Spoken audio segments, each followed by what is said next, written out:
Welcome to the channel. Today, we begin the story of a man whose name has become synonymous with innovation, ambition, and futuristic thinking. You know him as the founder of Amazon, one of the most powerful companies in the world. But his story didn't start in a boardroom or on a rocket ship. It started in a modest city in New Mexico, with a curious boy and a dream that wouldn't stop growing. It all began on January 12th, 1964, in Albuquerque. Jeffrey Preston Jorgensen was born to a 17-year-old girl named Jackie. She was still in high school, determined to finish her education and build a life for her child. His biological father, Ted Jorgensen, was 19 and working in a bike shop. Their marriage didn't last long. Within a year, Jackie was a single mother, trying to balance school, work, and raising her son. 2 years later, Jackie met Miguel Bezos, a Cuban immigrant who had come to the United States alone at the age of 15. Miguel, or Mike, had fled political unrest in Cuba and arrived in America with barely anything. He worked hard, studied English, and earned a college degree. When he and Jackie married, he adopted Jeff and gave him his last name. And so, Jeffrey Jorgensen became Jeff Bezos. From the very beginning, Jeff was different. His childhood wasn't filled with toys and cartoons, but with experiments, inventions, and endless curiosity. He once dismantled his crib with a screwdriver. Later, he took apart radios and gadgets just to see how they worked. He wasn't satisfied with how things were. He always wanted to understand why they were. During summers, he stayed at his grandparents' ranch in Cotulla, Texas. Those long, hot days became some of the most formative of his life. His grandfather, Lawrence Preston Guise, was a retired atomic energy official and a man of incredible self-reliance. On the ranch, Jeff learned how to fix broken windmills, vaccinate cattle, and deal with real problems using practical tools and quick thinking. If something broke, you didn't call someone, you figured out how to fix it yourself. That mindset would never leave him. As he grew, Jeff's interests expanded. He devoured science fiction books, imagined futuristic cities in space, and built gadgets like homemade alarms to keep his siblings out of his room. He was fascinated by space, by machines, and by possibility. While most kids were dreaming of bikes and baseball, Jeff was already dreaming of colonizing the stars. His family eventually moved to Miami, where Jeff entered high school. There, his brilliance became impossible to ignore. He joined the gifted program, excelled in science and math, and spent hours in the computer lab. At a time when computers were still rare, Jeff was already learning how to code. He became president of the school's computer club and launched early programming projects. He also worked a summer job at McDonald's where he learned about systems, operations, and customer service, the kinds of things that would later become part of Amazon's DNA. At school, he was known for being smart, serious, and a bit intense.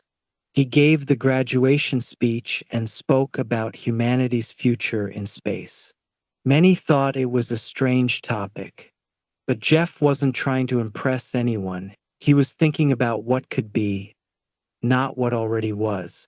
He went on to attend Princeton University, where he initially planned to study physics. But after struggling with some of the more theoretical aspects, he switched to electrical engineering and computer science. It was a perfect match. He wasn't just smart, he was focused, driven, and endlessly curious. While other students were partying or coasting, Jeff was digging into algorithms, circuit design, and artificial intelligence. He graduated in 1986, and Wall Street came calling. Tech was just beginning to reshape finance, and Jeff was perfectly positioned to ride the wave. He worked first at Fattel, a startup building networks for international trade, then at Bankers Trust, but it was at D.E. Shaw, a hedge fund in New York, where things really began to take shape. At D.E. Shaw, Jeff became the youngest vice president in the company's history.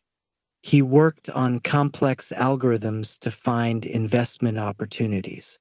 The work was challenging, the money was good, and the future seemed secure. But Jeff couldn't shake the feeling that something bigger was happening, something beyond finance. One day, while researching online trends, he came across a statistic that stunned him. Internet usage was growing at over 2,300% per year. That number stuck in his mind like a lightning bolt. He realized he was standing on the edge of a revolution, one that could transform the world just as electricity, radio, and television had before. He began brainstorming. What kinds of businesses could exist only because of the internet? He made a list, dozens of them. Online auctions, digital newspapers, travel bookings. But one idea rose to the top: selling books online. Books made perfect sense. They were easy to ship, didn't expire, and there were millions of titles, far more than any bookstore could possibly stock. He imagined a virtual bookstore, one that carried every book ever printed and delivered them right to your door. He couldn't stop thinking about it. But there was a problem. He had a good job, a solid career, and a future mapped out. Walking away from that to chase an idea about online book sales, something nobody had done before, seemed insane. So he created a mental model to help him decide. He called it the regret minimization framework. He asked himself, when I'm 80 years old, will I regret not doing this? The answer came quickly. Yes, he would regret it for the rest of his life. And that was all the clarity he needed. He walked into his boss's office and resigned. His boss tried to talk him out of it. He told Jeff that the idea sounded promising, but that it was better suited for someone who didn't already have a great job. But Jeff had made up his mind.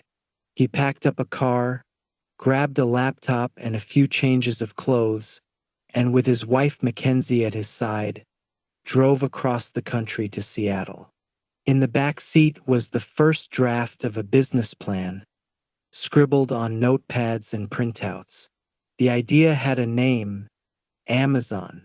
They settled in a small house and turned the garage into an office. The company's early meetings took place around a desk made out of a wooden door.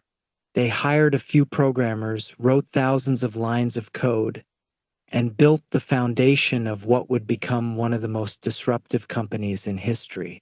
Jeff had no experience in retail. He had no warehouse, no supply chain, and no customers.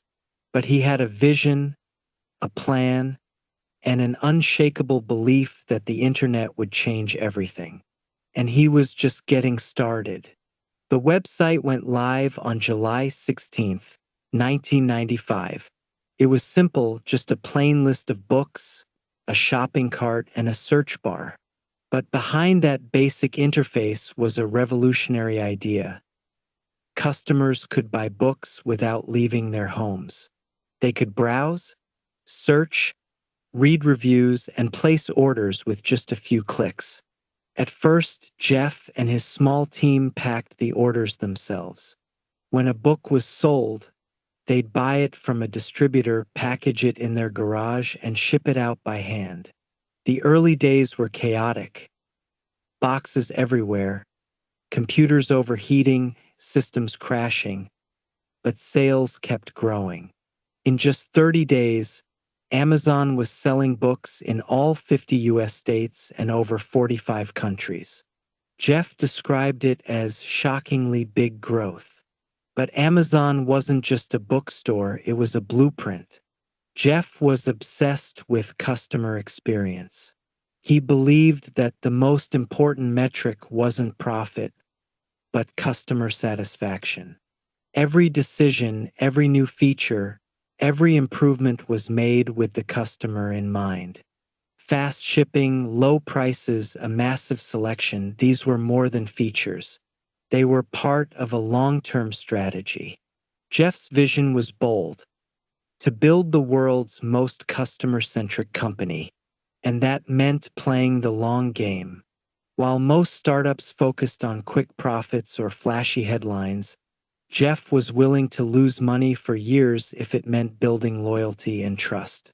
When investors questioned his approach, he reminded them that success didn't come from quarterly earnings. It came from long-term thinking. In 1997, Amazon went public.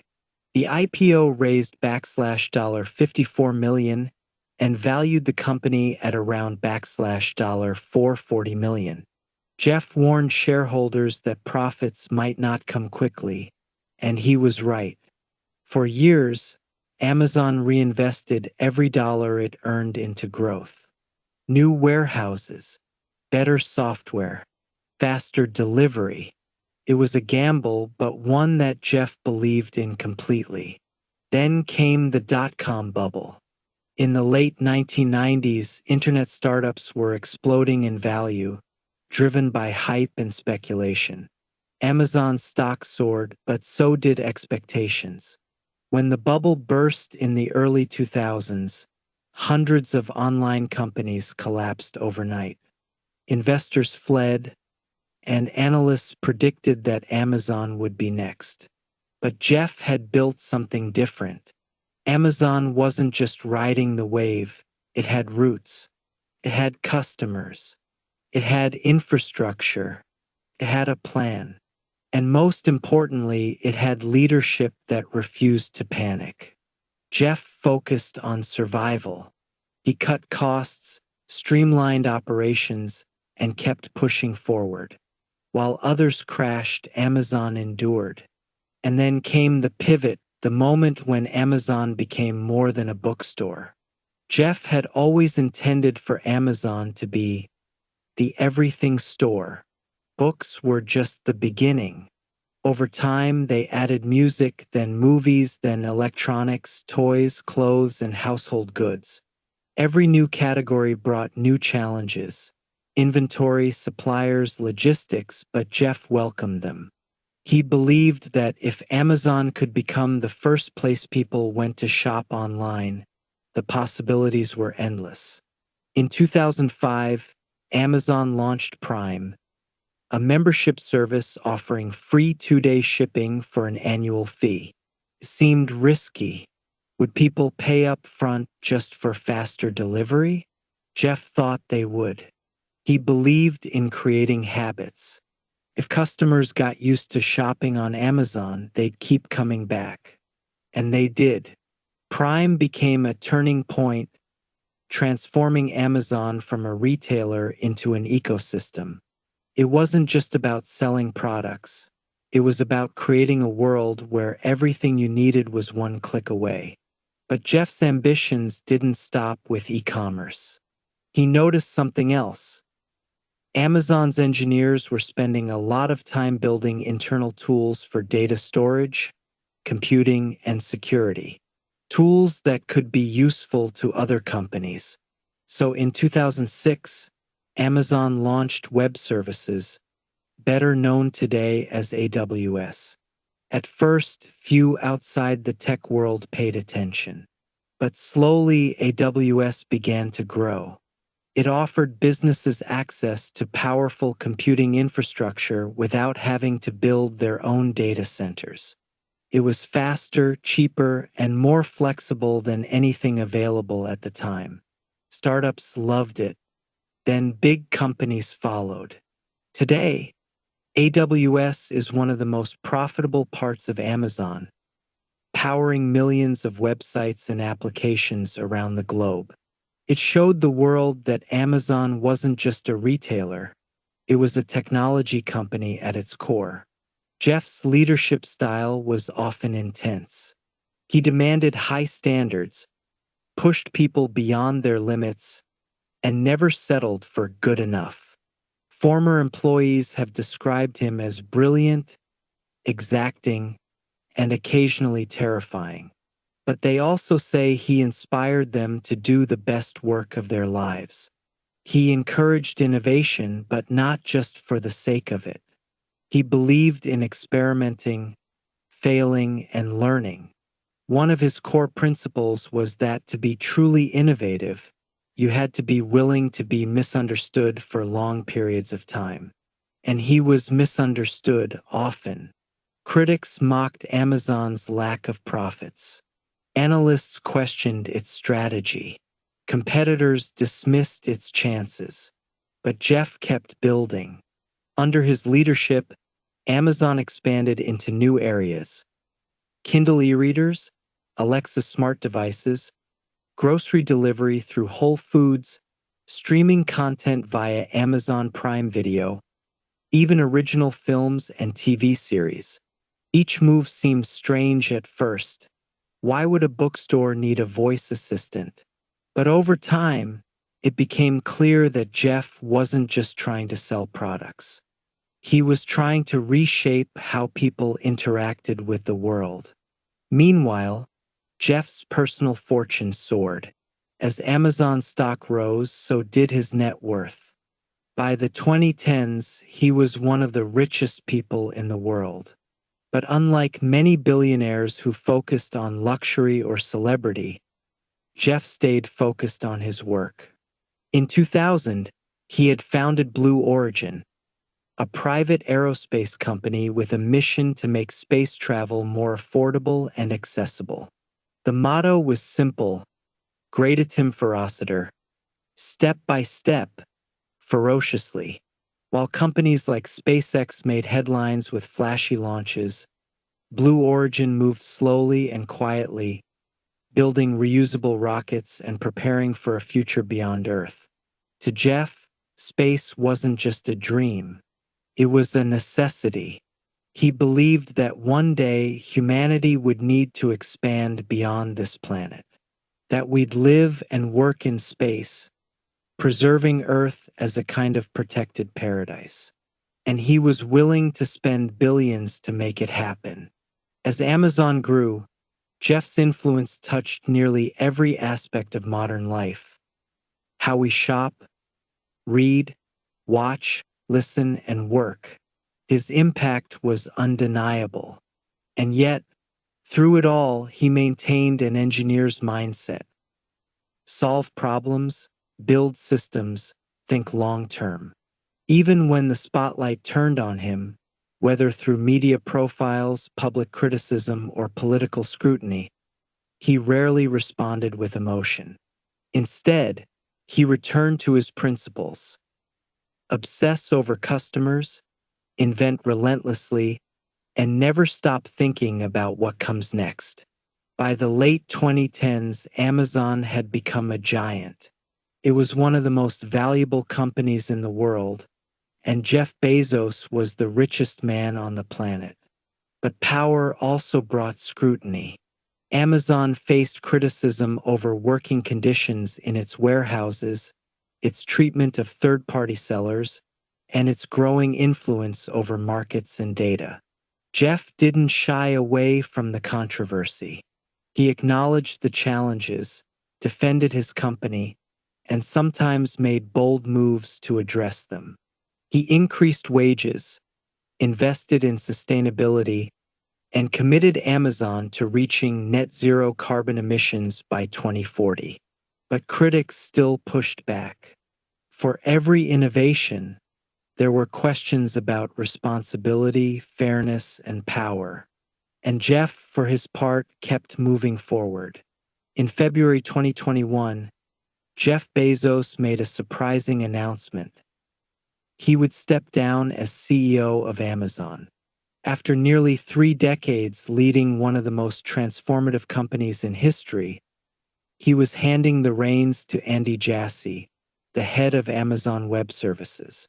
It wasn't a goodbye. Jeff would stay on as executive chairman, but it marked the end of an era. Why step down? Jeff explained it simply. He wanted time and energy to focus on other passions, Blue Origin, his philanthropic initiatives, and the Day One Fund and Bezos Earth Fund, aimed at helping the homeless and fighting climate change. He also wanted to pursue innovation without being tied to the daily grind of running a massive company. But make no mistake, Jeff was still dreaming big. With Blue Origin, he envisioned millions of people living and working in space. He believed that Earth was the best planet in the solar system, and we needed to keep it that way. To him, expanding into space wasn't science fiction. It was a strategy to save the planet. He wanted to move heavy industry off-world, preserve Earth's natural beauty, and open the door to generations of pioneers. In 2021, Jeff took a historic flight aboard the New Shepard rocket, becoming the second billionaire to travel to space on a ship built by his own company. For Jeff, it was more than a joyride. It was a symbol, a message that space was no longer the exclusive domain of governments, that private innovation had arrived, that humanity could go further. Meanwhile, his influence continued on Earth. Through the Bezos Earth Fund, he pledged $10 billion to combat climate change. Through the Day One Fund, he supported education and families in need. Some critics argued he could do more. Others said he wasn't moving fast enough. But Jeff stayed focused, methodical, data-driven, long-term. He also found himself increasingly in the public eye. His personal life became tabloid material after a high-profile divorce in 2019. His rivalry with other billionaires, especially Elon Musk, fueled headlines, and debates swirled around the growing power of tech giants like Amazon. But Jeff, ever the strategist, didn't let distractions pull him off course. He kept building, kept exploring, kept dreaming. His legacy is still being written. Jeff Bezos changed the way the world shops, reads, listens, and learns.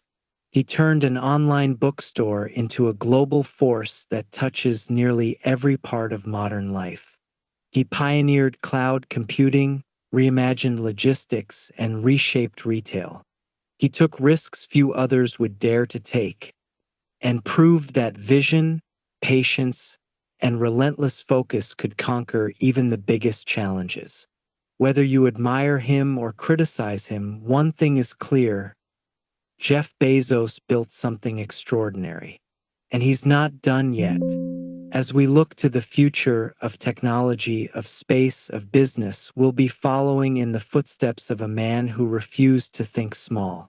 A man who believed that every problem could be solved, that every system could be improved, that every frontier was meant to be explored.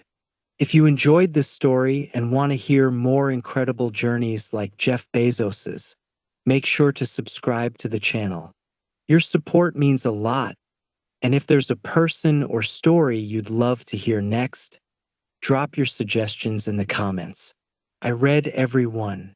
Thanks for listening, and until next time, keep dreaming big.